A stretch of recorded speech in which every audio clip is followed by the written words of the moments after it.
I just got the win, and I'm pretty happy. And I was really excited, and I started, saying some words to the camera, and then I turned to my left, and Noah gave me the purple belt and everything. And I was really happy, and I was celebrating. And then I got on the mic, and I said something pretty explicit. Yeah. Do you want me to repeat it, or do you want to repeat it?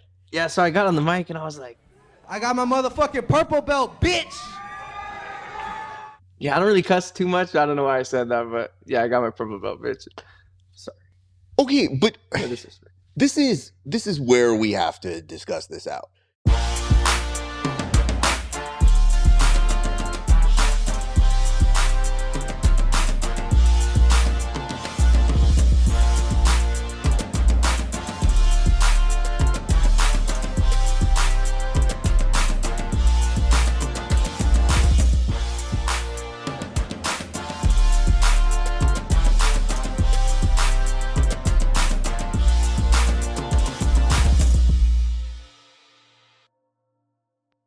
What is up, ladies and gentlemen? It is your friendly neighborhood BJJ podcaster, Rafa Esparza, coming to you with another great installment of the Grappling Hour. I hope you're having a great day. I'm having a pretty good, I had a pretty good day.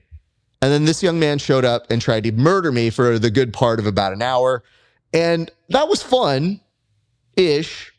Some parts were definitely not fun, but we're going to get back to him in a second. But before we get to him, a couple quick reminders here, folks. If you like this show, and I hope that you do, check us out at patreon.com. That is patreon.com/grappling hour. If you go there for just $5 a month, you can see my interviews 30 days before anybody else. And for a few extra dollars, you see extra bonus content not available anywhere else, including tape studies with the athletes, which we are going to do here in a minute after we do this interview. You can also see a segment called Roast Raf, where people roast my competition footage, and a segment called the Grappling Hour Challenge, where people get a submission on a card that they pick out of a random deck, and they have 2 minutes to land that submission on me. The caveat is I get to roast them. So you can ask Chris Wojcik how he thought that segment went, but you can only see it if you pay the Patreon. So the patreon.com/grappling hour. You can also like, comment, and subscribe wherever you're watching. And I know if you don't know what you want to comment on just this second, you will be given a prompt at the very end of this episode to comment about this episode. So look for that in a second. And check this out. Do you like this Grappling Hour gear? If you like this shirt, we've also got a hoodie. We've also got t-shirts. But the tank tops have been very, very appreciated for whatever reason. I think it's because people are questionably on steroids in our sport and want to show off their gains. All good. We don't judge you if you wear a Grappling Hour tank. So you can be on steroids in jiu-jitsu if you have the tank top. Otherwise, we will report you to the USADA. So there is that. And last but not least, you can also continue on with us on our Discord if you want to continue the conversations that we have here on the show. All right, let's get to our guest. This young man impressed me, I have to say, a lot in his last fight. He is a bit of a beast in the cage. He proved to be a bit of a beast in the ring, and now has a perfect 2-0 record. And today, after getting to roll with him in person, I can attest, a beast in the gym as well. So I wanted to welcome the young and up-and-coming one, Andy Gonzalez. How are you doing, sir? Hey, thanks for having me, man. Hey, it's a pleasure. Did you enjoy rolling today, sir? Hell yeah. It was a great workout. Good sweat. Very game competition. Yeah. Did you feel I was talking the right amount of trash to you? Not enough, dude. Not enough? We got to turn fully heel. Wow. See, the thing is, we've never rolled before, so I didn't know if I was supposed to go higher in the trash talk or lower. And you were positionally better than me in some of those instances, so I didn't think I was in a place to really talk smack to you. I don't know. In a couple of the leg locks, I was like, he could chirp a little bit more. I don't know. You're talking a lot of stuff like leading up to it. I was like, oh, he's actually kind of chill in person. He's pretty chill. Oh, yeah, yeah. But I mean, so what you have to understand is this. We're of two minds here. Yeah. You are more reserved in person, but you are more amplified when you fight, and especially when you grapple. And I felt like, dude, you were looking for every kind of submission possible. And I was like, this guy is very persistent. And I've seen people get very frustrated when they roll with me. You didn't. You were very composed. You'd do at most, okay. And then you'd go to the next thing. Yeah, I don't know, man. I was just like, I gotta catch this cat, but nothing was cracking. So I was like, fuck this neon belly, dude. Well, the neon belly toward the end. But I want to point this out, and people may not know this. Off camera, your dad is here, right? Yeah. Okay. Yeah, he's in the So corner. we've had pops show up on these shows before where they're over to the side. We've had family members. We've had friends hang over to the side. But your dad has played a very pivotal role in your jiu-jitsu and wrestling upbringing, right? Yes, sir. Okay. That's an adorable fact about you, except for the fact that I didn't realize you were bringing a coach on the sneaks. And that you told me after the role, you're like, I looked at my dad and I was like, what am I doing? Like, what can I do here? Yeah, dude. Nothing was working. And he was looking at me like, No, like, oh, this is no, I can't get this. This is akin to performance enhancer, sir. This was me not realizing that you're like, can my dad show up? Of course your dad can come. I don't care. That's fine.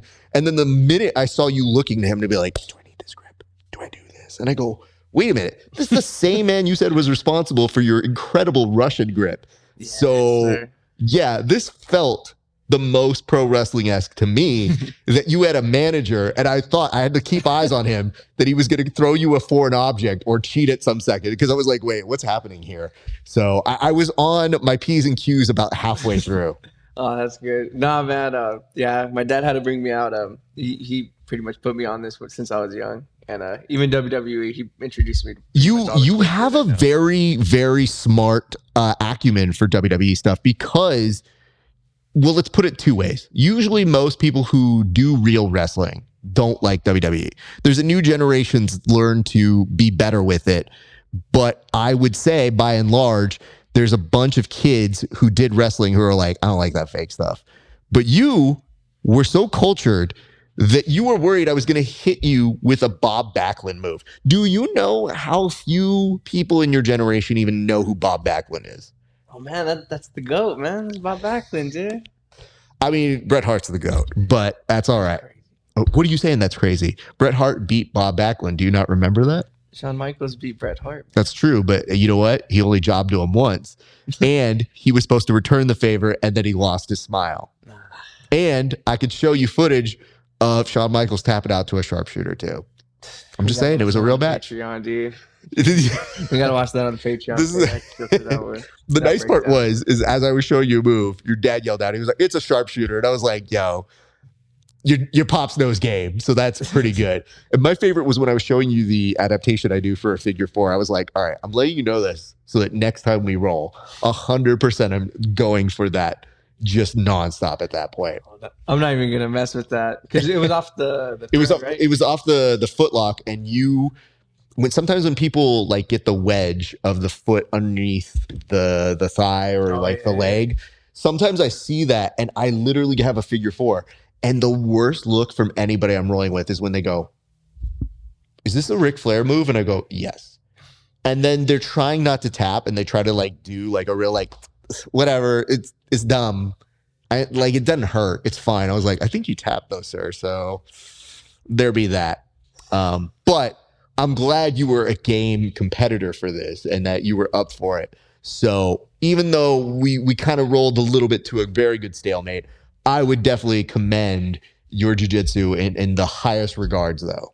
I appreciate it, man. Thank you. Your WWE BJJ though is like, it's okay. If it was a TLC match, maybe a different result, man. I grew up with that generation, like the Jeff Hardy. No, I know that. So were you the Travieso that was jumping off of stuff? Yeah. Oh no. I would like walk around in like my underwear, like mimicking wrestlers, flipping off the couch, to the bouncy houses. Did you break anything? Nah. No? Okay. You know what? I'm like, the person who would know being over to the side, being like, you didn't break anything.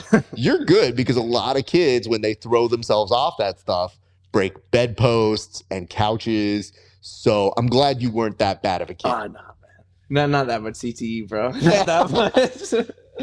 But with the people who ever tell me, because the gym owner here also is a huge Jeff Hardy fan, what they really tell me is they're thrill seekers and they're insane. So what they would do is because they jump off, I'm like, dude, I was not doing swanton bombs when I was a child. I was literally the technical grappler guy. So when I would watch Bret Hart or Kurt Angle or, He Who Can't Be Named, and Chris Benoit. I was like, oh, dude, I'm going to learn those. And to this kid's credit, he did try at least 2 toe holds on me. And I was like, under no circumstances, young man, this is not happening. You're recording it too, not on camera. Just like, oh, no. No. I would have, dude, AI is very funny in this day and age. It got to be AI, man. It has to be. You know what? I caught somebody with like a Boston crab recently. And he was talking trash. I catch a lot of people with Boston crabs. But this one kid, he was talking so much trash that I was like, I don't ever release the footage, but I might with you. And he goes, don't do it, man. Don't do it. And I go, why? I was like, you're the one talking shit to me, bro. Like, you're the one saying it was fake. And I go, you legitimately got caught with it. He goes, yeah, but that shit, that was nothing. That was fake. It didn't even happen. I was like, evidence A, sir. So you got to see that, man. You got to see it. I also want to give this young man credit because we rolled for about an hour, right? Okay. A very fun roll, a lot of back and forth. He's putting great pressure on. Kudos to both your dad. Shout out to Noah Tillis. Noah. Amazing stuff that you're doing with him. But then this woman came into the gym and literally dropped off this Shen Yun flyer. And so people at the gym, we're trying to be polite. And it's literally after we're dying from rolling. And she just does this. She gets this and goes, can I hang this here?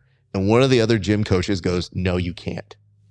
And I go, well, that's the answer, ma'am. I'm not familiar with that. Okay, sounds good. So she doesn't take no for an answer. She puts the poster down, gets the commercial that's on her phone, and starts playing it for me in Spanish. She then realizes, oh, I'll play it for you in English too. And I go, okay. And I recognized the only way I was going to get out was to attack you. Because I had to be like, hey, we're not done rolling, ma'am. I'm so sorry. And I had to literally be like, I don't know if I'm going to activate his sleeper cell back up again. Because he might attack me and I don't know if we're stopping. So I'm really committing to this, whatever happens. And the worst part was, he's like, okay, and starts literally darting into me. And I go, I think we might be here for another 20 minutes. So were you committed at that point or were you dead tired? No, I was committed. I was like, oh, this dude's trying to play me for a sucker. I'm not gassing out, bro. Come on, man. That's the honest truth. I was like, oh, come on, OG. Don't make me do this to you. But here's the dumb part. She goes away, right? And we're able to have a finality to what we were doing. But I think the weirdest part to me was I didn't have the shorthand that I have with like my friends where I can say like, hey, we're just doing this to pretend she's got to leave. So because we don't have that shorthand, I was like, it's the lesser of two evils. But I'll tell you one thing about me that you might have picked up. If we had more time and I had not rolled the hour before you had got here as well, I don't think I would have stopped either. Nah. So we are one and the same. So next time we are going to have to do, what is it? The no disqualifications, false count anywhere. I'm going to attack you in the parking lot. I quit match. Bro, 100%. I don't think you know this. For a lot of our guys, if they talk too much shit, I'm like, we're doing an I quit match. So I don't like take it if they tap. I'm like, no, you have to say you quit. So we 100% do those matches. Don't make me do that because that makes me cheat. And I don't think you're ready for me at my cheating. You weren't ready for me at my like straightforward rolling. You will not be ready for me using foreign objects and cheating. Oh man, I'm gonna need the manager for sure. Hey, but let's talk about something real that made me laugh. And this is kind of where the genesis of how this interview came to be. Yeah. Okay. So you win. And you get this promotion. Noah comes over, you get this purple belt. It's kind of a great moment. And what happens in that moment from your perspective? In my perspective, in no way was I offended by that. So what I got was a little bit later, we do the interview, I run into you, and you make it a point to come up and walk up to me. Yes, sir. And say, I'm so sorry. And I was like, for what? And dude, I had done another interview. I'm in a different mental space. And you have to jog my memory. And you're like, I hope you don't think I called you a bitch, sir. And I go, What? Dude, you got a purple belt. I didn't think that was at me.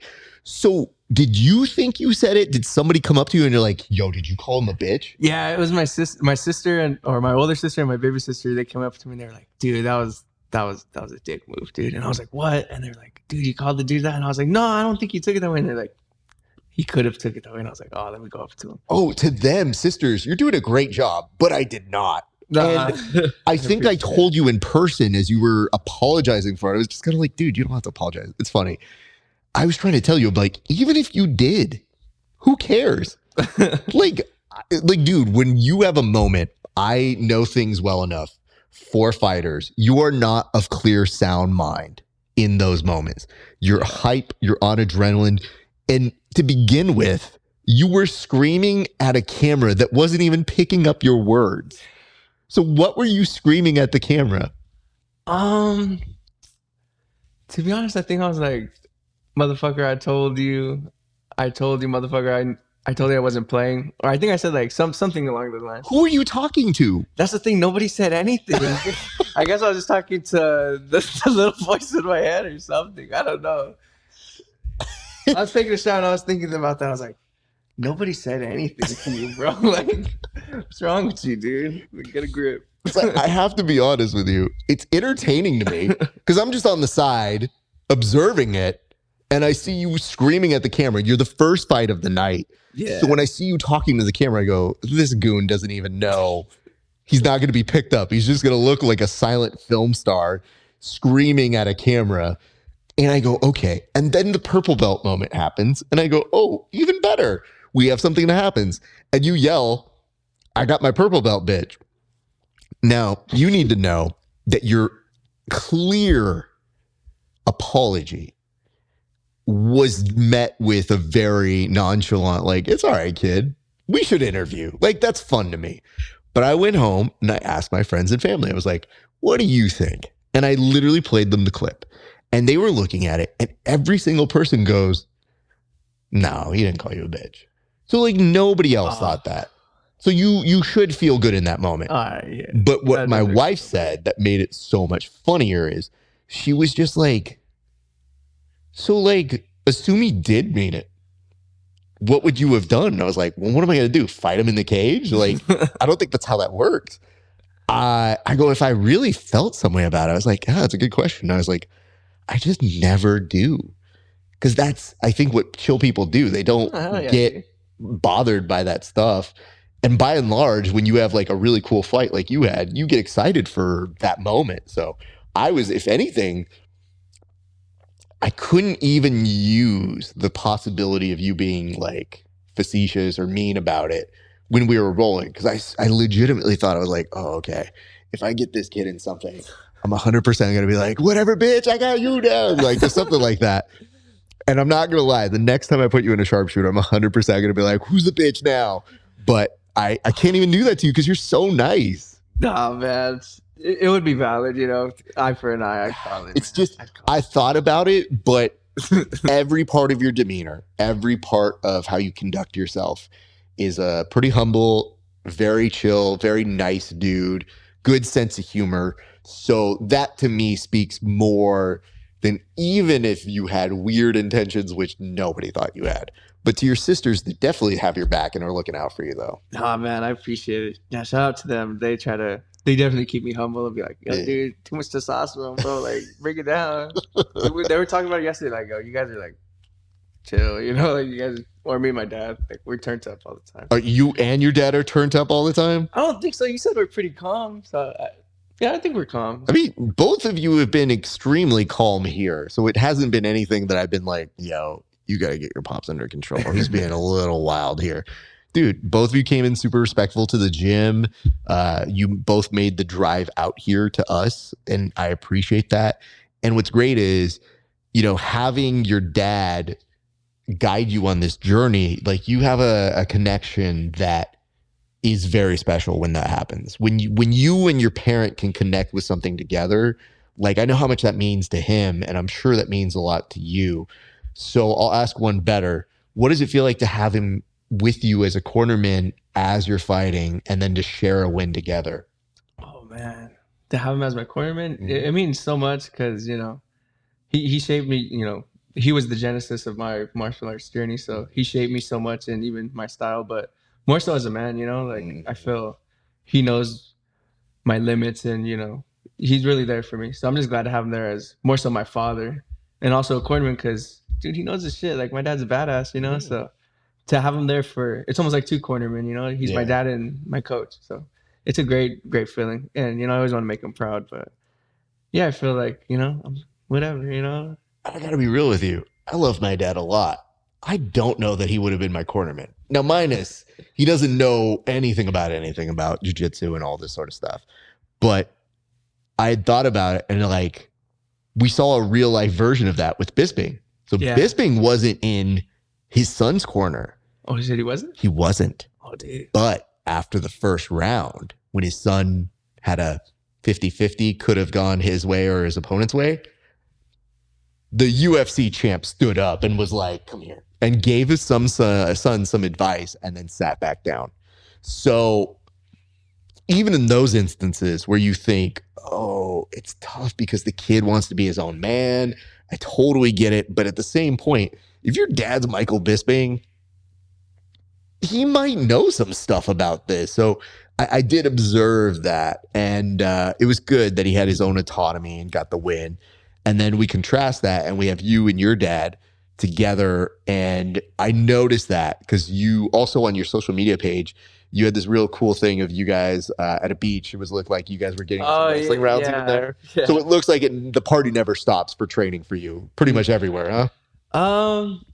Yeah, relatively like, you know, within the recent couple of years, I really got into training. And it's more so before it was like when I'm at the gym training, but it's like, no, you know, you could kind of just live an active lifestyle. So we were at the gym just chilling, or not at the gym, at the beach just chilling, drinking beers. I was smoking a joint, and then we started just wrestling, and yeah, he got me that time. But it was a good time.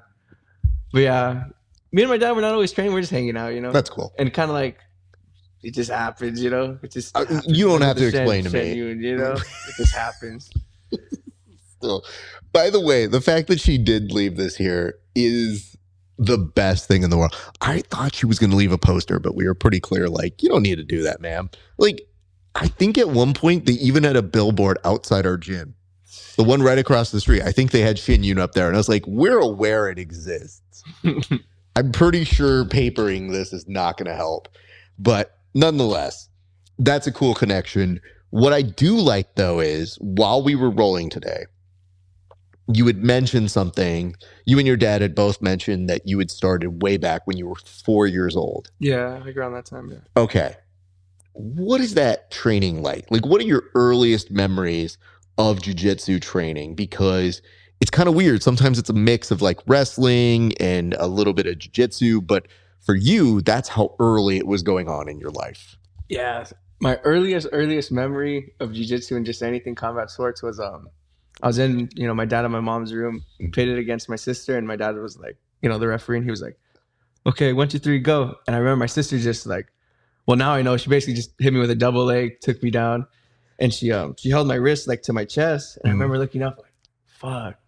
And I think she armbarred me or like she had me in a lock. And I was like, dude, like, you know, like I kind of got bitched, and I was like, wow. And I remember just always like, I don't want that to happen. I don't want that to happen. And that was like one of the earliest memories. And he would go to the gym like on open mat days, and he'd take us, and it was always me against my sister. And she would always get the better of me. But we would be either like takedowns or jiu-jitsu. But yeah, early on, it was always just my dad just like kind of either jiu-jitsu against my sister or like a neighborhood kid. I remember one time my dad was like, go fight him. And then we just kind of fought. I think it was the day Chael Sonnen and Anderson fought the first time. No way. So I think after we seen those fights, we were hyped up, and me and a neighborhood kid like started fighting. Oh, that's so funny. It was pretty cool. But yeah, early on, it was just always around it more so than like specified techniques. Training more per se. It's like we like taught an armbar, how to pass, but not like a scissor sweep. You know what I'm saying? Yeah. So like how to fight in an MMA aspect. It's almost just to it's to awaken your skills. Yeah. Like say like, hey, this is kind of some simulated training, and that you can kind of guide them where you say like, oh, hey, this is an introduction to that world. Yeah. And I remember early on, like my dad, he'd always have us do hip escapes, you know, never understood the context of it, but he was like, you know, just do this, do this. And then when we started running, like, oh, okay, I get it now. Hip escapes, bridging, things like that, knee slicing, and like just weird warm-ups, but you're like, oh no, they're actually functional warm-ups. Yeah. So eventually, as I matured, I was like, oh no, like he was putting me on game, you know? Absolutely. So yeah. Okay. If you remember that, I'm going to ask a slightly more specific question. Tell me about your very first jiu-jitsu class that you remember. My very first jiu-jitsu class. Very first jiu-jitsu class I could remember, it was in, where was John's? Redondo? Or Lawndale at Aloysius Silva's school. I think it was no gi. And I remember the curriculum that day was like a head and arm guillotine, like just from head and arm where you tuck in, butterfly, and the other one go over. Yeah.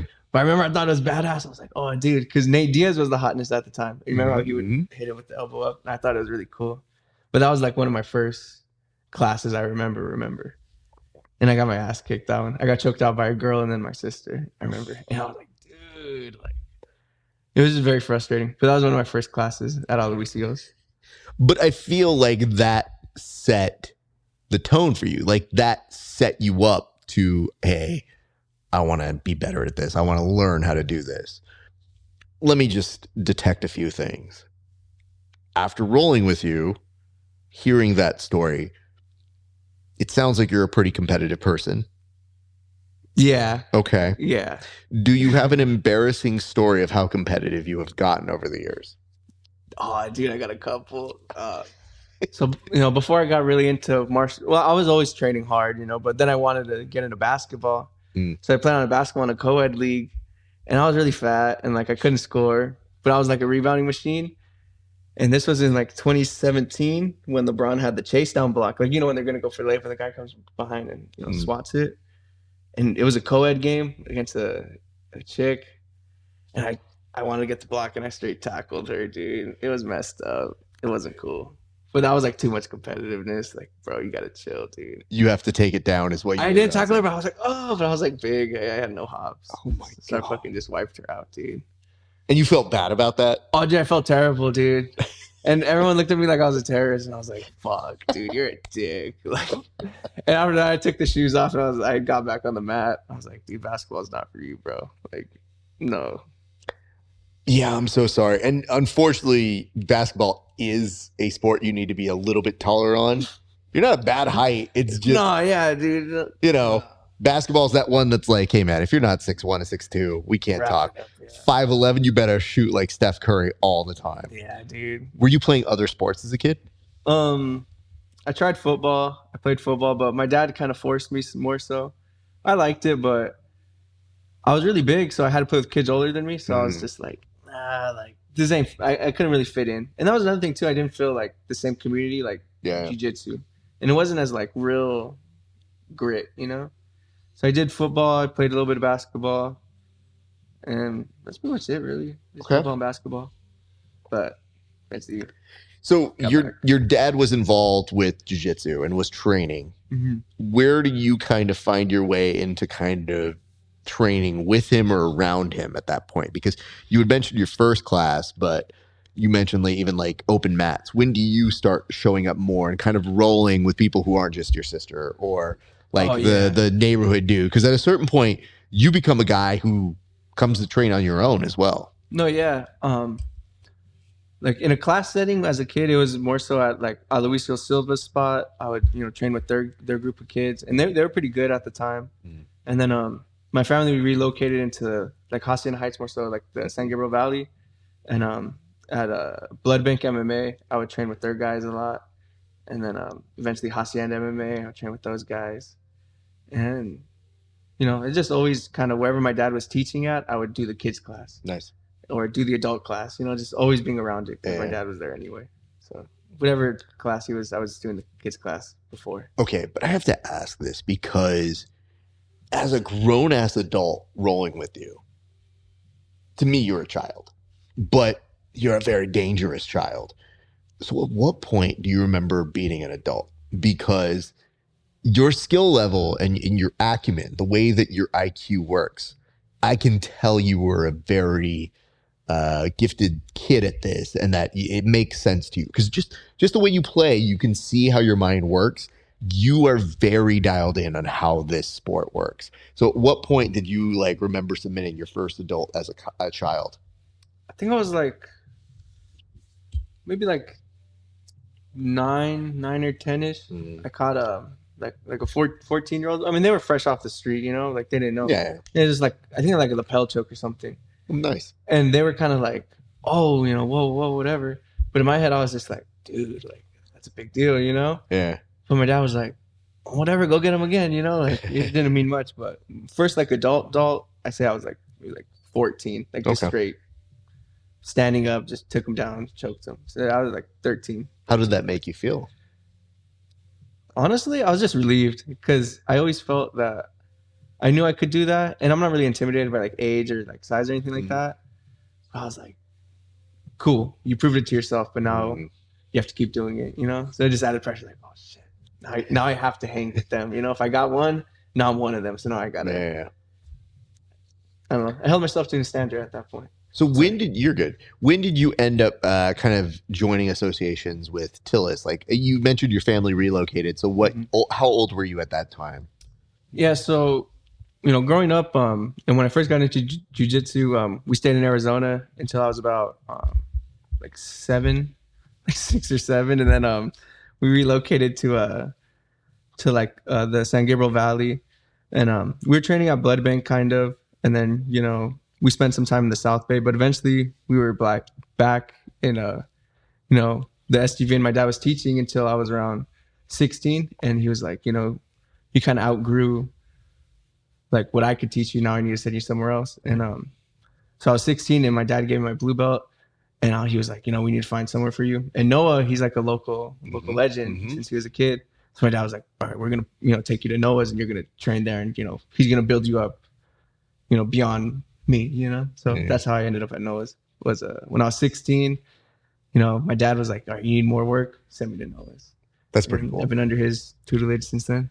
Okay, so when your dad gave you your blue belt, did you be like, I got my blue belt, bitch, or did you not do that then too? I kind of cried a little bit, honestly. Did you? A little teary-eyed, yeah. Why'd you get teary-eyed? Dude, it meant so much to me. Because I had the kids belts, like the orange and like the gray, whatever, but it didn't mean anything really. I always wanted the blue. And when I finally got it, I was like, this is it, you know, like this is what you wanted. And it was just such a great moment because they don't really do it anymore, but you know, the whipping ceremony. Yeah. Getting the belt was cool, but like after that, I was like, you know, I really got it, you know, like I felt I really earned my blue belt. So wait a minute, you really wanted to go down the gauntlet. You wanted to get whipped by everybody. Yeah. Okay. Did they do that at Tillis's for you after you got back? Because they gave it to you in the ring. Nah. I think the punches were enough. It was. Yeah, I got hit in the face a couple times. They're like, yo, you're good, bro. You're good. But I still got to go back. Maybe I got a couple of hip tosses or gauntlets waiting for me. I don't know. So we had a couple of our guys who showed up today for our open mat that they got promoted, and we promoted one of our very first blue belts, like homegrown blue belts for this gym. This gym has been in business since I want to say 2021. So this kid was like a teenager, and I'm a big believer of like, hey man, if I teach an adult class, I'm not trying to your dad's very quickly and kindly offering me another beer, and I'm like, yes, I will take one. I'm like, I can talk. That's the important thing of being an independent producer. I'm like, oh, I can say whatever I want. No, we have our first homegrown blue belt here. And this kid was with me. And like when I teach an adult class, it's very much like, hey man, I'm not watering this down. If you're a child here, you're going to hear me curse. You're going to hear me say things. It may not be easy to follow. Thank you, sir. But it is going to be me teaching you like an adult. Yeah. And so this kid, he knew, he looked at me and he was like, Coach, we didn't roll when I got my blue belt the other day. I was like, we didn't? You're going to beat me up today, huh? Yeah. You're probably going to hit me with Boston Crab. Oh, for sure. And you know what sucked? I hit him with a Boston Crab. I got it. I locked it on. He knew it was happening, but my video stopped. So it didn't record the part. And I was like, hey, you know what that means? He's like, you got to do it again. I was like, oh, for sure. I was like, next time we roll, it's very bad. There's another dude who just got his purple belt as well. And I told him, I was like, hey, man, you know I have to stop taking it easy on you now.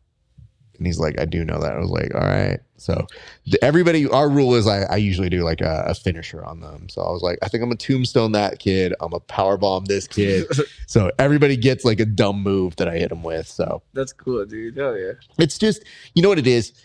I think I don't love hitting people with the belt, but I feel like doing something dumb and traditional that like includes them in a way is fun. Yeah. So like everybody here always does that, like, yo, you can't get that on me. And I'm like, I probably can, honestly. I'm like, I'm better at that than I am hitting an armbar. I'm going to be honest with you. But I was super proud of him because it was one of the really tough kids today. I saw him hit like this sick armbar and I was like, see, that's why you're a blue belt, kid. Like, so I know now, I'm sure like how you felt, you feel like people have acknowledged me. It's important to me.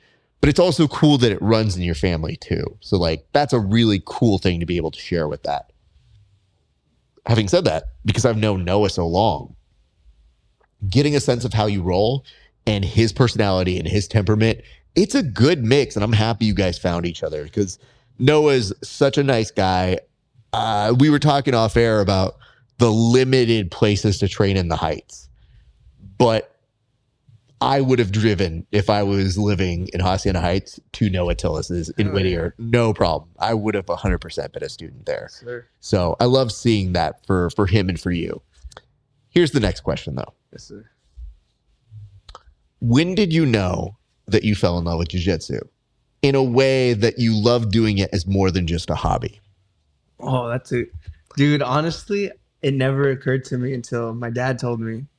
Because I was like, oh, you know, like, I don't know. I just never viewed it out of my own view. I was like, you know, I just really want to lose weight.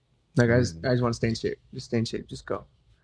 And I was like, you know, this is just, you know, what I do to lose weight. And my dad was like, well, nah, fool, if you're driving all the way from, because we live next to a 24-hour, you know, and he's like, you know, if you're driving all the way to Whittier, it must mean you really love it. And I really made me think about it. And I was like, yeah, I really do love, you know, like I do love it, you know, because it's far.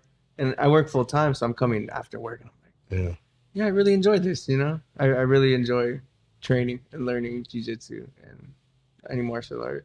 But I'd say maybe about when I was 19, I really realized, like, damn, I really love this shit. What is it about the sport that makes you love it so much, though? I think it's because it's very real. You know, I feel like weightlifting and things like that, you know, it's a number like, oh, you know, you have to understand how much this weighs for it to be impressive. Yeah. But if you're just watching two dudes fight and, you know, you could really see someone's temperament. I feel like it's very real and very raw. And it's not an easy thing to do, so not everyone does it. So it's kind of niche and it's pretty cool. I like to tell people it is a very particular skill that not everybody chooses to do. And that's okay because you don't have to be good at this. But to those who are in the know, it's like we all have like a very subtle nod to each other. It's like, oh, okay, my man trains. Okay, word. Exactly. And one of the things that I like about you coming here is you get to see that I'm not just the guy who interviews. Like, I love this. And, you know, I'm the guy who's just as dumb as you, who's like, I guess we're here until we're here, right? And, you know, all things considered, it is... if you're that insane to roll for an hour with somebody or continue going past that, the real question is why? So it's just like, what motivates you to do that? So that's why I always get interested on that. So your dad pointing that out to you, he's really trying to say like, this is something we shared, but you have a particular interest in you with it that you made on your own. And I think that's a cool thing to have because it's hard. Parents I know always want the best for their kids. And him spending that time made you this very strong and competent grappler that you are today. But what would have happened if in 10 years you're like, all right, I'm good. Oh man, like what do you mean? Like if I Like just if you had said to him, I don't want to do it anymore, in a certain way, he would have to respect that and be like, all right, you made your choice. But that's not what happened. You stuck with it and you found why it matters to you. yeah. And I think that's a cool thing. One thing though, like when I was a teenager, like around like 16, 15, you know, everyone has like a rebellious phase. Like, For sure. I want to like do my, oh, I want to do my own thing. So I kind of stopped training for a little bit, and I was just like, I had a girlfriend, I was stoner, just like a chill dude, you know, just doing my thing for like a year or maybe like half a semester, and I wasn't training, wasn't doing anything. And my dad was like, you know, you're gonna do what you want to do, and I started wrestling. I started wrestling in high school. Oh, okay. And I just reignited. I'm like, dude, wrestling's pretty cool. And then, you know, I would do wrestling. And then after wrestling, I was like, okay, I'll go roll a little bit. And I was like, oh, dude, this shit's awesome. Like, I felt bad for honestly, like, putting it down. You know, I was like, dude, I do love it. This is pretty cool. So I think I was just trying to be like a rebellious little dickhead. But what a silly thing I made my way back. that you're just like, oh, yeah, I'll show you, Dad. I'm going to go wrestle. Ha. That'll show my dad. Meanwhile, your dad's like, yo, this is even better. And my dad was down near my wrestling coach, so he's like, yo, what's up with this cat? Like, yo. Like, he's on his own. Honestly, it would be the best parent trap moment ever if your dad was like, haha, sucker, you fell for my trap. I wanted you to wrestle. He did want me to wrestle. He was always like, dude, you got to wrestle. Because to be honest, and the way that we were rolling today was indicative of me looking at you and saying like, man, your pace is good. A lot of the times, my strongest capability, aside from good defenses, it's like at a certain point, you get tired to be at the level I run at. And you were not getting tired. And I think a lot of that comes from the wrestling side. Because wrestlers go and they have this like second, third, fourth gas tank that you go like, hey man, it'd be cool if you lost that energy so I could start doing jiu-jitsu. But instead, you've got really good jiu-jitsu base and a wrestler mentality of don't stop. So you have the best of both worlds.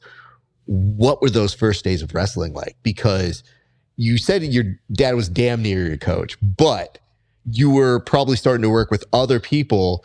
And I think that must have been cool to see that your other coaches were reinforcing with what your dad was saying all those years of like, hey, here's why we do this. Here's the importance of moving fast and creating scrambles that you can win.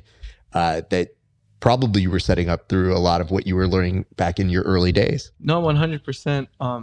So one of the first people I got to work with outside of, you know, my father in the wrestling, in the wrestling room was Ethan Vistro, who trains at Checkmate. He's a black belt from Checkmate, and his dad, Troy Vistro, was an Eric Paulson black belt. Yeah. So those dudes, you know, they're more like catch wrestling, and they're kind of like, they're just grapplers, period. Yeah. You know. Yeah.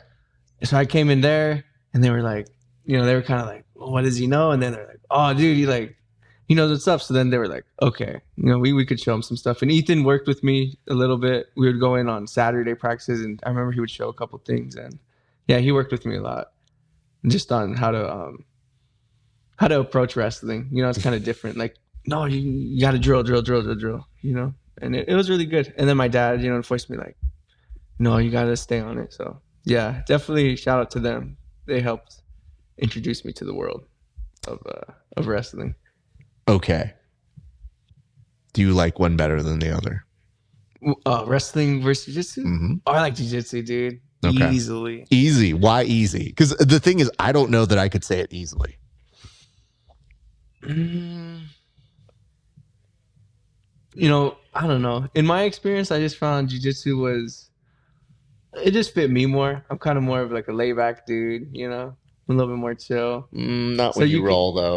No, that's... You know what? It's very funny. Yes, in general, not when you roll.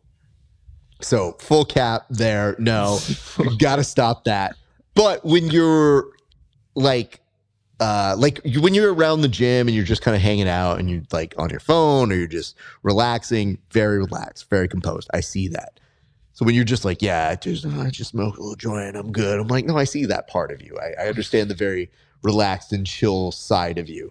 The other side, though, is just this maniac that's going, and I'm like, man, he has good pace, good speed, good diction, and like his jiu-jitsu and where he wants to go. And what I liked about our role was I could see you visualize where you wanted to go, and you could make a lot of it happen. And so to me, I think that's like one of the best parts of the art is if you can make something happen to somebody who's resisting full on out and is saying, I don't want to go there. And you could still make most of that work, even 75% of that. When we were rolling, I was like, hey, that's very impressive. Like, that's a good skill to have. And I think that's why you have acclimated so well to MMA. So kudos on that side. Having said that, for you, you find this love of it, you start doing it, but you don't have to fight. So then why fight? Dude, fuck, I don't even know, What bro. do you mean you don't know? You should probably have an idea as to why you want to go into a ring or a cage and get punched in the face for a living where other people don't have to do that. So just have some kind of answer that we're working on right now. We can workshop it together. No, I have thought about it a little bit, but I just can't give you a solid answer. But ideally, I'm just trying to prove something to myself, you know? Because, you know, I was like, oh, you know, I like challenging myself, you know? I like challenging myself and proving to myself. Because I've always felt I was pretty good at jiu-jitsu, but I never really got to compete as much as I wanted to. In wrestling, I felt I was pretty good. And, you know, like injuries happen, things like that. And, you know, some things just don't go out your way. But I feel like with, you know, MMA and this, it's, you know, I really want to prove to myself. Because this is, you know, you're getting hit in the face, you know? It's a very real thing. Like, I just feel there's so many variables in it that I like the challenge of it. I like the challenge and I like proving to myself, like, there's all these challenges and this is what you're going against. So it kind of makes it more rewarding, you know? Okay, let's start at the beginning then. I have a general answer. How did you start fighting? Because you hit a very strange pace where only a few months ago, you entered the cage for the very first time. And the way you looked in those two fights, very at home. And when I revisited both of those fights, I liked what I saw in both. In the first one, you had a very quick finish, which is about as good as you can hope for your very first fight. The second fight, you go the distance, but you look dominant. You look very good as you're going through. And I'm sure you get some intel that with the mistakes you do make, there are things that you know are correctable within your talent. So how do you even get started doing that? Because to me, I think when you know your why, you have the capability of accomplishing more than sometimes you might be able to without it. So for you, where did that why come in? And when did you say, like, yeah, I'm going to go out there and do this challenge now? I kind of want just, not to be corny, but it is kind of a legacy thing, you know, and who's the man you want to be, and like, how do you want to be respected, you know? And I just feel like, you know, with fighting and things like that, it's a very, you know, it's a very respectable thing. So I kind of wanted to get into it just to even prove it to other people, you know, because I've had shortcomings in, you know, jiu-jitsu and wrestling, and I'm like, no, I think this is my spot. This is my fit. So I want to prove to myself and to everybody, you know. And so that's my why, kind of. And I don't know, I've just always had this daydream since at least I was a teenager, just fighting, you know? And when I would have that daydream, when I was like, I remember when I was 18 and I was working a job, I had like a daydream of, you know, walking out and fighting and everything. And I'd always get kind of emotional and like, truthfully, just like cry about it or something. But like, now I'm like, no, you really want to do it. You know, that's your why. You really want to do this. Because I would cry, and now I'm like, dude, I'm actually doing it. You know, I guess that's my why. I want to prove it to myself. Can I propose a theory here? Yes, sir. Yes, sir. Okay. Do you think the weed you're smoking is so strong that it is invoking the tears? Because I think what's happening here is you're a pretty good talent. You're pretty good at what you do. But I think the weed might be the thing that's probably pushing you a little bit more to be like, man, this shit, oh, fuck. Yeah, I'm really happy to do this. Because to me, you have a good hybrid game. A good jiu-jitsu player that can speak wrestling. That's hard to find. So if you're going to be an MMA guy, that's about as good as you're going to be. So that's a very good start and a very good base. As I mentioned, those two fights, very different experiences, but very good for the very beginning of it. So for you, as you now have your why, what are you looking to do next? Because are you looking to continue fighting? How long do you foresee yourself fighting? What is that kind of next progression for you as you continue to evolve? I definitely want to keep fighting. I want to get a next fight booked, but I just want to work on getting better, dude. I really want to get better. Because, like you said, in the first fight, it was a quick finish and it was impressive and, respect to my opponent, but I feel there was some little mistakes that really, they really bothered me. Like, That you made. yeah, that I made. The result's the result, but how you get there matters to me. To me, it matters. I want to be a fundamental and technical grappler. And in the second fight as well, there were some mistakes, like with, the way I was holding my hand and some of my defense that, yeah, we got it done, thanks to my coaches and, thanks to God. But, what I can control, there's some mistakes that I really, really want to work on. And, I'm really focused on getting better and then getting back in the cage. Can I propose a theory? Yes, sir. Okay. Getting a sense of your talent and what you are capable of, I think more than anything, it's just the reps. I think it is making your nerves feel as comfortable as you are grappling as you are in that world. Mm-hmm. Because I think you've only done it twice for the MMA side. You've trained a lot for it, I'm sure, with your team and with your dad and with your family, all these years. And you should have the confidence of knowing you have this history that you can bank upon at any given time that people can't draw upon. 15, 16 years of very solid training to really be able to, when they're in the bad spots, find the way to win. But what you have is good knowledge and reps. And so really, when you say you want to fight again and there are things you want to correct, in some ways, you will correct it the most when you're in the cage or you're in the ring again, because you have this great skill. I mentioned your grappling IQ a couple times, but I really do believe it is solid. And I really do feel like I think that's going to phase out. And that's what amateur career is all about. Like you learning how to go under that pressure and find it within yourself. Because I watched those fights back and I roll with a lot of these grapplers and I watch a lot of their fights. Mistakes, sure, but they're small. By and large, better performances than a lot of people. And I feel like as you continue to grow in that confidence and really see what you're doing, when your team says they're making mistakes, they're trying to make you this even bigger beast that they know you're capable of. And that your temperament and your skill put you in a very good company to begin with. So for only have two fights to begin with right now, you're off to an incredibly good start. And I hope you see that and you can kind of compartmentalize that, because I feel like the more reps you end up getting, I think the more you're going to come alive and being like, oh shit, yeah, this is what I do in this. No, yeah. I appreciate that. Thank you. You're welcome, Matt. And especially in the last fight, because, obviously going into the fight, you're like, I want to show my striking, my grappling, and this. But I feel, I'm still trying to find out who I am as a fighter, what's my game, there's always archetypes of fighters, and I know who I want to be, but I feel in my last fight I showed, okay, you could box, you could work on the kickboxing department a little bit more. You could wrestle, you could do jiu-jitsu. Okay, you're putting it together, but like you said, the reps. And that's what I understand. Like, you need to get in the gym, you need to get the reps, get the nerves out. But ultimately, it's reps in the cage. It is really that. And like, you're going to correct it as you go. Because we were talking a little bit off air, and we'll do the fight companion for that in a second here for the tape study.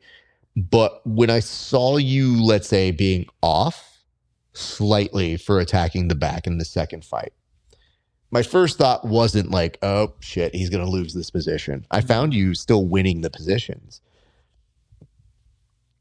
Arguably a better skill to learn in your amateur career.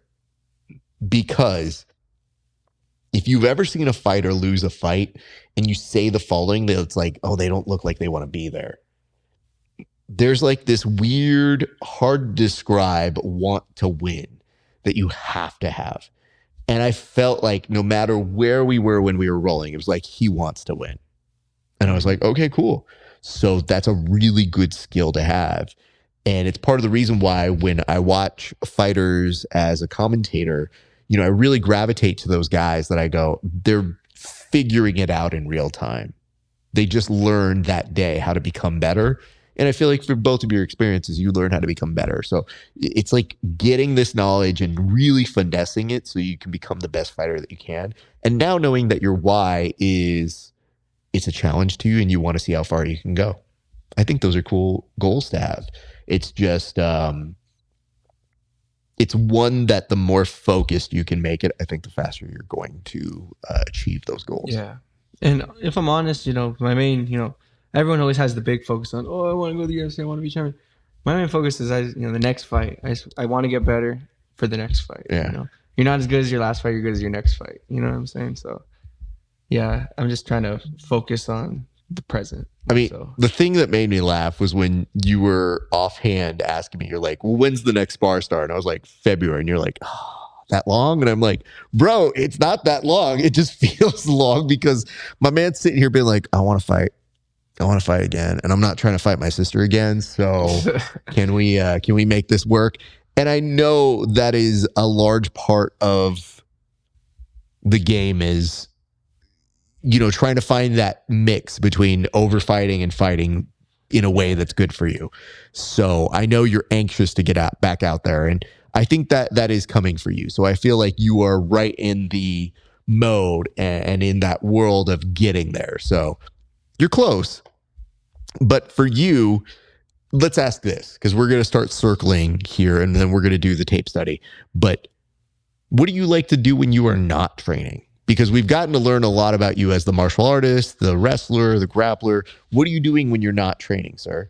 Oh, when I'm not training, well, in the mornings I'm probably at work. Okay. And then, when I'm not training, I'm mostly with my family, honestly.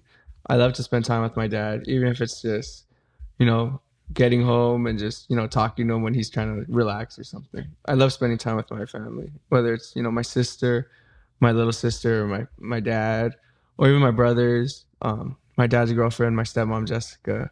Like just being around, the people who really support me and the people who I know love me. Because, it's very real, I don't really play video games too much. I like watching sports. I like watching the Rams games. Are you a Rams fan? Yes, sir. Yes, Okay. Sir. Yeah, any off time I really like spending with my family or eating food. Well, I really like food. All right. Well, let's get into that because that got into my quality here. All right. You chowed down on that sandwich that we had, and I'm very happy about that. What are you eating? Like when you were cutting weight, what was the one thing you were craving while you were cutting weight? Dude, one thing I was craving while cutting weight? Probably like tacos. Tacos? Tacos or like wings, like chicken. Oh, yeah, probably chicken. Okay. Like Jollibee or something. If you get wings, what kind of wings are you getting? I've been messing with lemon pepper lately, but normally buffalo. Like buffalo, regular sauce, but with hotness. Are you getting hot levels or are you just normal? Oh, super hot. Super hot? Super hot, yeah. Oh, okay. Nah, I like a little bit of kick. Okay. Nothing too. I mean, listen, most people who fight, yes, are going to have that in there. I'm glad to hear this. So what did you end up eating right after the fight? I think I got home, I ate some pasta, and then we had some In-N-Out. Oh, man. Good man. Yeah. Okay. Yeah, I feel like In-N-Out was hitting pretty good. What's the order at In-N-Out? Double meat, chopped chilies, animal style. Yeah, I think that's it. Okay. I don't really like cheese, dude. Kind of. You're not a cheese guy? It's weird. I'll eat it, but like if I have the choice, I'm like, nah. Okay. I don't know why. It kind of grosses me out, dude. The weirdest part about grossing you out, it's not the Thousand Island sauce that they put on there. Fire. It's the cheese. Oh, it's cheese, well, I could tell that when you got animal style fries. I'm like, okay, this dude has a particular taste for that stuff. So I understand that. All right. As we start to circle down, I did ask you this, but I want to ask you more clear of mind. What are you trying to do in 2026? The short answer, definitely get better. Okay. I'm trying to get better. I'm trying to get better as a martial artist and obviously as a man. And also as, like I want to create like, this a fighter business of myself. I want to create a social media presence, get out of my shell. I'm a little bit more reserved, but I feel with this fighting thing, it opens doors. So I definitely want to see where this leads to. You can get better as a martial artist and hopefully get better as a social media presence. things like that. You know, when you have good finishes and you have good fights,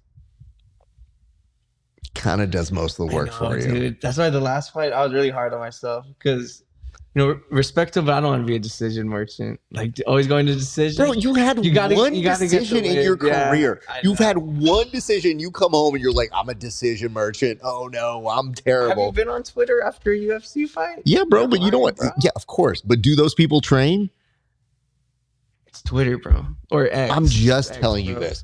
My favorite thing to do, and I am somebody who roasts people, but what people have to understand is I roast a lot of my friends. So when I see them being a dick to MMA guys, I go, they will fuck you up so bad. And you don't even know. Now, the difference is, I'm like, y'all can't make fun of Andy, but I can make fun of him. It's fair. It's a very different world. Like, there's a connection. I've commentated your fights. We've rolled. We have an accord.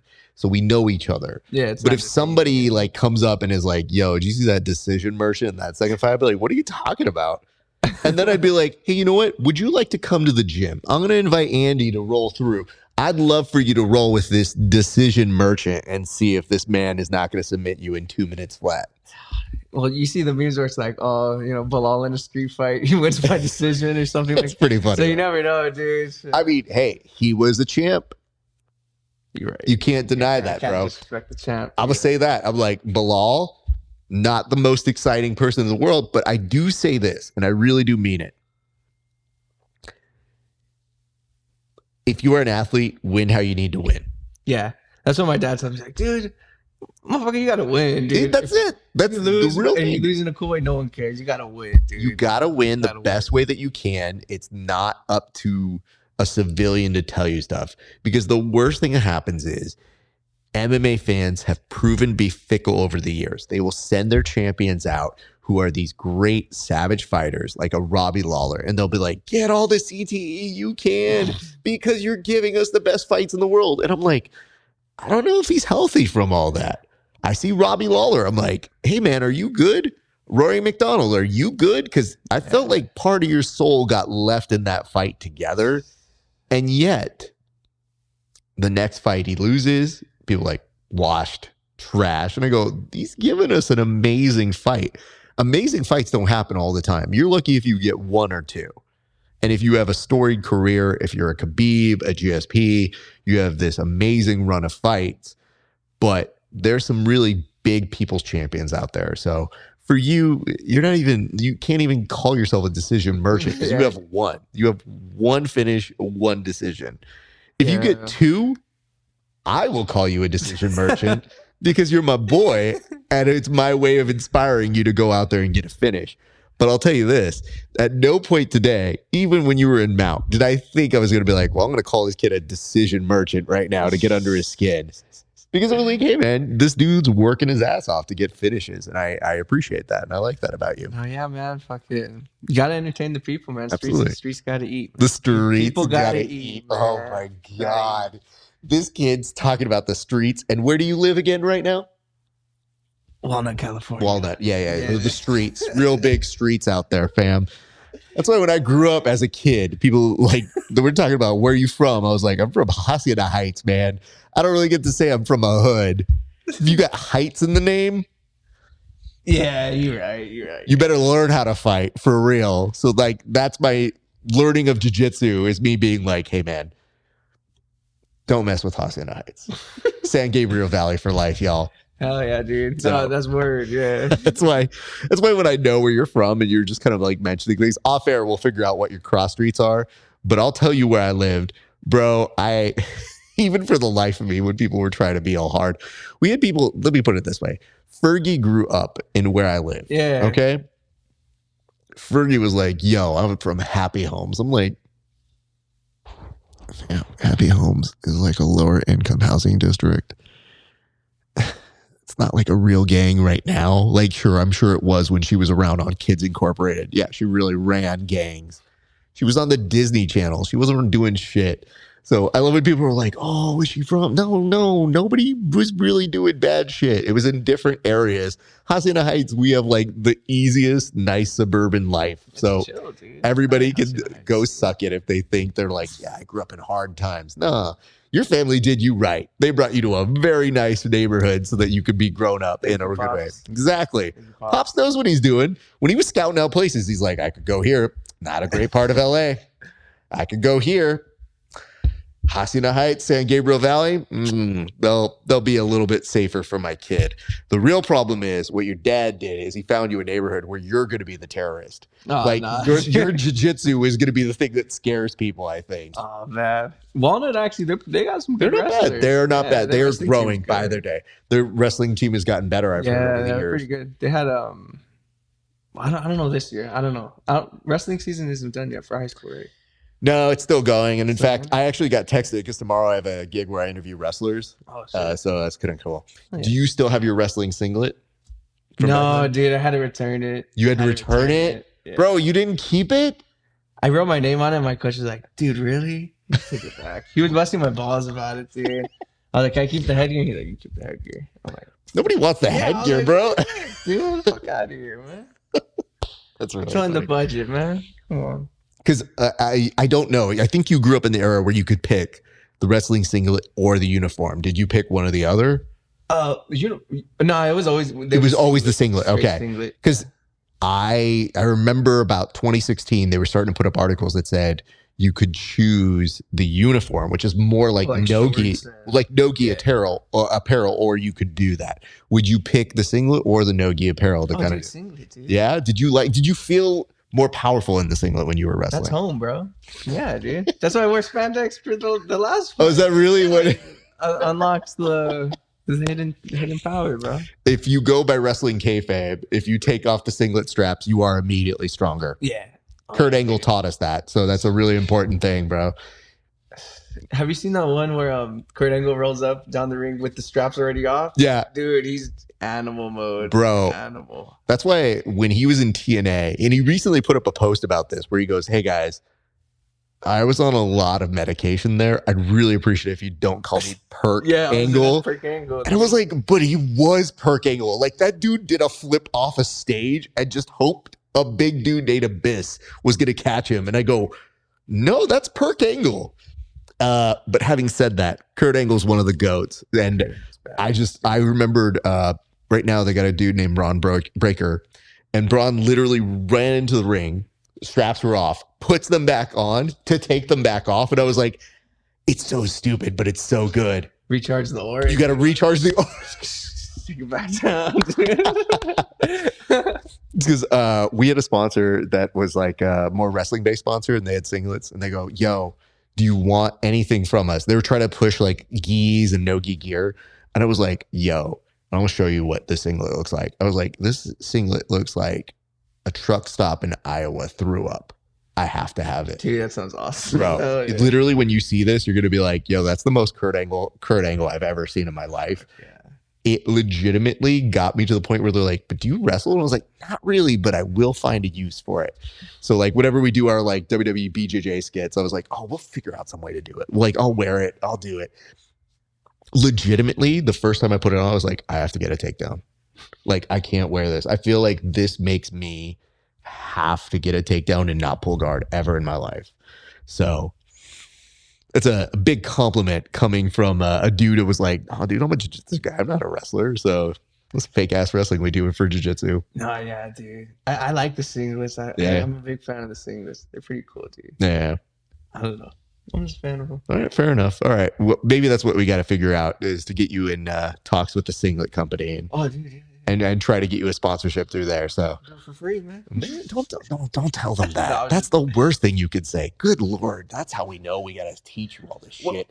I just want to wear a singlet, bro. Would you wear a singlet rolling though? Wear it anytime, dude. You don't feel awkward wearing a singlet rolling though. It doesn't change the mechanism of it. Nah. Some dudes wrestle like in the practice room. Yeah. Like, before I've seen them in the singlet, and I'm like, oh, to each their own. It legitimately is just, I don't know. Like, my brain can't do both.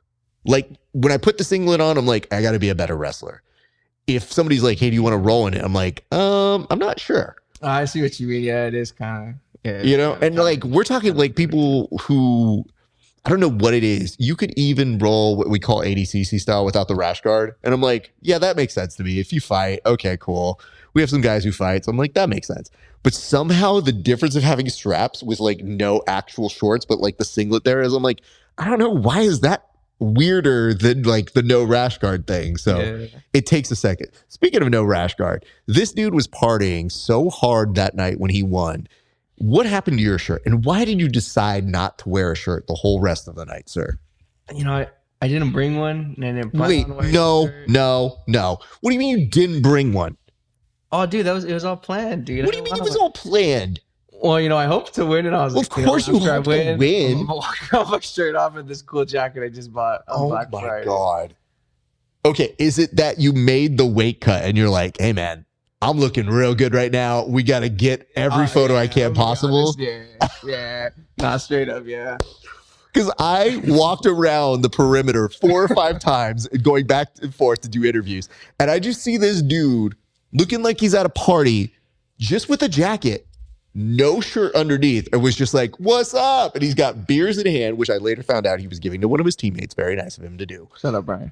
But he's like this. And I go, is this dude at a kegger? Like, what is he doing here? Is he at a house party? I've never been to a house party, man. That was my house party. I mean, it really did look like you made it your house party. And it was so hard for me not to give you shit, because that's the type of stuff when we talk about pro wrestlers, that's when they're like, hey, man, I'm going to wear this leather jacket, which means I'm cold, but no shirt. I'm also going to have baby oil on. You go, none of this checks out.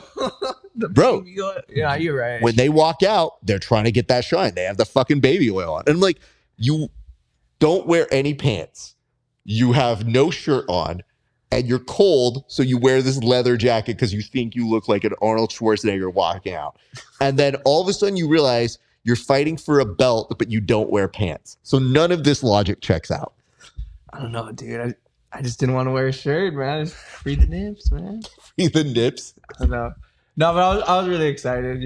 I planned on going home. I was like, because I had a little crew neck, and I was like, crew neck with this one? Nah, just straight jacket. So jacket hold on. You made the choice to leave it at home then. Yeah. So you just said like, oh, this seems like a good idea.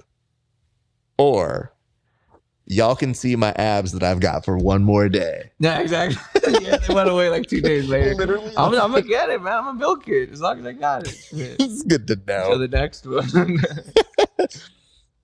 Let's do this. Let's put a pin on this conversation. We still have to watch a fight here real quick. But what I would love for you to do, that is your camera right there. I would love you to shout out any of your teammates, your family members, any sponsors you got. So anybody who helped you be the fighter that you were, that is your camera. Go ahead and give them some thanks, sir. Oh, man. Thank you to Tillis BJJ. Thank you, Noah Tillis, for, accepting me, and thank you for everything. Thank you to my father. Thank you to my mother. Thank you to my sisters and my brothers. And just thank you for being there for me and making me be the man I am today.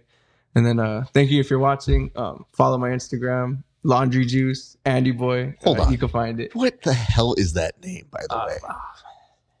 So when I was in middle school, I just made it up because I seen like a meme where they're talking about laundry detergent as laundry sauce. Uh-huh. And I was like, fuck that. I'm going to make it my own, Laundry Juice. Because I wanted like a cool username, just you could read it. I know. Like, there might have been a hint that nobody else took that name. That maybe they're like, yo, I don't need that. So you literally said Laundry Juice was your brand. Guess so. Yeah, for now. I'm gonna change it, dude. What do you think you're going to change it to? I don't know. No, I'm going to probably keep it. No. Oh, my God. Literally, you went both ways on that. You're like, I'm going to keep it. No, I'm not. I am, though. It's already been this long, dude. I'm 21 now. I had it since middle school. You got to keep it. You got to figure out if the UFC calls you tomorrow and they say, hey, tell me more about this fighter. What is Laundry Juice? What are you going to tell them? You got to watch the film and find out. No, they're not going to figure out shit. They're going to watch your fight and be like, I watched 2 of his fights. I don't know why he's Laundry Juice. Yeah, you're right. I got to come for some. You just literally start workshopping it now. You don't have to change it right this second. But when I saw Laundry Juice, I was like, I don't know what that means. And maybe I'm just too old at this point. And that's fine. But I really do feel it's nonsense. And that's okay. But as you continue to fight. It's like have you, was it Blades of Glory? Oh, God. Nobody knows what it knows. It gets the people going. Gets people going, bro. It's provocative. It's not provocative. Nobody fucking asking themselves, tell me more about laundry juice, bro. What's wrong with you? All right. Do you have any sponsors? Nah, no sponsors All right. yet. But Hold on. Moving. All right. Not that close. Go away. Okay. There we go. That's pretty good. All right. Here's what I want to say to you guys. This is a young man. His name's Andy. If you have seen his fights, you have seen what he is capable of. So what I'm telling you right now is you want to get in while the price is low. He's 2-0 right now, but if you have the ability to roll with this young man, do it immediately, and you will realize why you need to actually start sponsoring him. Here's why. Unlimited potential as a jiu-jitsu practitioner, but a really, really good start in MMA, and one who has become a signature star for us at SparStar. So if you want to see him continue to do great things, help him pay for his medicals, help him pay for his training, help him pay for his food, because he's already told you how much he likes to eat. Did you hear how his in and out order is? That is a growing young man. And if you can figure out what that training camp is going to be like, you need to keep him on a very strict regimen. So do that. Additionally, as he gets better and better at this sport, he's doing it for the love of the game, and he's going to give you a return on investment, because anybody who loves this game as much as him is really going to put out for your brand. So find a way to connect with this young man. He is definitely down. Look, we can get glasses sponsors. We can get this dude a hoodie sponsor, because he's, bro, no, don't do that. I'm not doing that. But like, look, why do you have spots here, bro? Why do you have spots here and here? We got to, like, let's make sure the branding always looks clean. All right. If you sponsor this kid, here's what I can promise you. He will 100% give you his all when he competes in jiu-jitsu or he competes in MMA. And what's great about somebody who's this good so far is if he starts competing in jiu-jitsu again, yikes. A hybrid that can do both wrestling at a high pace and somebody who can give you jiu-jitsu finishes. I've seen what he's capable of, and I think highest endorsement, he's only scratching the surface of what he can do. So get in now. Give this man some sponsorships and help him grow so that he can become the MMA fighter he really wants to be. So do that. All right. Well, Andy, I appreciate you. Thank you for coming in. Yes, sir. I'm going to close this up here and then we're going to watch the thing. But I want to tell you, I appreciate you for making your way on up. When you come up the next time, though, I quit match 100%. That's what we're doing. And I get to cheat. So I feel very good about that. All right. I'll take it. You take that? Okay, great. It. I feel really bad because I do have you on tape tapping out to a sharpshooter already. I'm going to use that in the promo. Kid doesn't know. And a figure four, too. Well, that's not AI. Bro, it's not AI. This is so 100%. You were even like, ow. Should I use the heel hook? Maybe the double leg I landed. Brother, listen. If you land a double leg on a 40-year-old person plus, bro, I'm old. That's 2 points. Bro, it doesn't count. You know why? Because they're old as fuck. No, it's just old. If you can't get a double leg on somebody who's 40 plus, you need to retire from MMA and jiu-jitsu. Yeah. So this is really on you. It's not an accomplishment. This dude's like, I got a takedown. It's like, no shit, dude. You get 2 points. Do you have a pin? Which one? You didn't count any of them.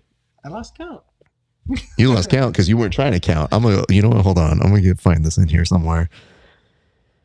Literally, I will take the time to find it because it did happen somewhere. It just took a minute. I guess what I'm telling you is when this man comes back, he is going to give us another great round. But until then, he's going to be, I guess, traumatized in the same way that, you know, his sister beat him and armbarred him. It just sucks, man. Nah, man. I look forward to coming back. Like I said, he's a good kid. All right. Reminders, like, comment, and subscribe. Remember to do that. And you know how I told you guys, if you didn't have something to comment on by the end of the video, I would give you something to comment on. Here is what I am going to ask you to do. For the comment section, I would love to know, is there something that you've ever said to somebody interviewing you that you immediately regretted? He thought that he offended me by saying, I got my blue belt or my purple belt, bitch, and that didn't register anything to me. But has there ever been something that you felt like you insulted somebody by saying out loud in an interview? Many of you have probably been interviewed by me or know that you will be. So check that out. Additionally, check us out, patreon.com/grappling hour. If you go there, 30 days, you see these interviews. Everybody else sees them a lot later. And full disclosure, you want to be better than the pores. Think about it like this. Those people don't pay to support your boy here. And it's really just $5 a month. It's a small amount of money. And for a few extra dollars, you can see bonus content, tape studies, grappling hour challenges, roast raft, and even a segment where we're asking people about their favorite fights and matches of the year. So check that out, patreon.com/grappling hour. And you can also get this merch, Grappling Hour, right here. You can go to rafesparza.com/merch. Support the show. It's tanks, it's hoodies, it is t-shirts. Every little bit that you put into the show goes immediately back to the show. And last but not least, you can join us on our Discord to continue the conversations that we have here on the show.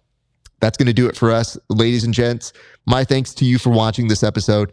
It's been a great day for grappling. We'll see you back on the mats.